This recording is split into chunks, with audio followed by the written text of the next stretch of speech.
তো ওদেরকে আমি আগের ভিডিওতে বলেছি যে এই রুমটা আমি ছেড়ে দিচ্ছি, নতুন রুমে শিফট হচ্ছে, সেজন্য প্রচুর কাজকর্ম ছিল একটা রুম থেকে আরেকটা রুমে শিফট হওয়ার জন্য আর কি।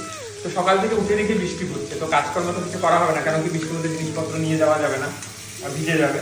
তো আমি সকালবেলা আর বৃষ্টি দেখলে আমাকে খিচুড়ি খেতেই হবে, নো ম্যাটার হোয়াট, যাই হয়ে যাক না কেন, খিচুড়ি আমার এত পছন্দ, আমাকে যদি 3 বেলা খিচুড়ি দেওয়া হয় আমি 3 বেলা খেতে পারবো। তো আমি ওই জন্য সকাল সকাল উঠে দেখলাম একটুখানি সবজি যা ফ্রিজে যা সবজি ছিল ওগুলো দিয়ে ফ্রাই করতে বসিয়ে দিয়েছি, আর পাশে চাল ডাল কুটতে বসিয়েছি, চাল ডাল অলমোস্ট হয়ে যাচ্ছে। তো দুপুরবেলা জম্পেশ করে খিচুড়ি খাওয়া হবে। আর তোমাদের কাকার বাড়িতে এরকম বৃষ্টি হলেই খিচুড়ি রান্না হয়, আমাকে অবশ্যই কমেন্ট করে জানিও। আর তোমাদের কাকার খিচুড়ি পছন্দ সেটা অবশ্যই জানিও আমাকে। সো আমার খিচুড়ি রান্না শেষ হয়ে গেছে, আর বাইরে বৃষ্টিও থেমে গেছে। এখন আমি খেয়ে টেস্ট করবো, যদিও জানি ভালোই হবে, কারণ আমি ভালোই রান্না করি। দারুণ হয়েছে। যাই হোক, আর বিকেল হতে হতে আমার কাছে এই পার্সেলটা চলে এসেছিল। তো এটা হচ্ছে ফার্স্ট ব্র্যান্ড কোলাব আমার, আর সবটাই পসিবল হচ্ছে শুধুমাত্র তোমাদের জন্য। থ্যাংক ইউ সো মাচ তোমাদেরকে এতটা ভালোবাসা দেওয়ার জন্য এত অল্প সময়ের মধ্যে। আর এটা হচ্ছে তারজা মুলেথি পাউডার, এটা এখন আমি ইউজ করিনি, ইউজ করে অনেস্ট রিভিউ তোমাদেরকে দেবো। Again thank you so much, এভাবে পাশে থেকো, সাপোর্ট করতে থেকো, লাভ ইউ অল।